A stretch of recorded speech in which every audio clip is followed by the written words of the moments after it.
सोलापूर महापालिकेच्या स्थायी समिती सभापतीपदासाठी 6 मार्च रोजी प्रत्यक्ष निवडणूक पार पडणार आहे। त्यासाठी 4 मार्च रोजी उमेदवारी अर्ज दाखल करण्यात येणार आहेत। सोलापूर महापालिकेच्या स्थायी समिती सभापतीपदाच्या निवडणुकीचा कार्यक्रम जाहीर करण्यात आला असून येत्या 4 मार्च रोजी उमेदवारी अर्ज दाखल करण्यात येणार आहेत। त्यानंतर 6 मार्च रोजी स्थायी समिती सभापतीपदासाठी प्रत्यक्ष निवडणूक पार पडणार आहे। या पार्श्वभूमीवर महापालिकेच्या राजकारणात चांगलीच हालचाल सुरू झाली आहे। महापालिका प्रशासनानं जाहीर केलेल्या वेळापत्रकानुसार 4 मार्च रोजी इच्छुक उमेदवारांकडून अर्ज स्वीकारले जातील।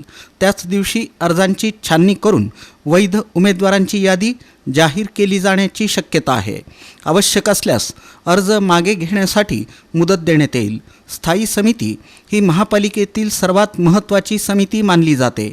आर्थिक अंदाजपत्रकाला मंजुरी देणं, विकास कामांसाठी निधीची तरतूद करणं, खर्चाला मान्यता देणं यासारखे महत्त्वाचे अधिकार या समितीकडे असतात। त्यामुळं सभापतीपदाला विशेष महत्त्व प्राप्त झालं आहे। 6 मार्च रोजी होणाऱ्या सभेत सभापतीपदासाठी मतदान होणार असून सत्ताधारी आणि विरोधी गटांकडून जोरदार रणनीती आखली जात आहे।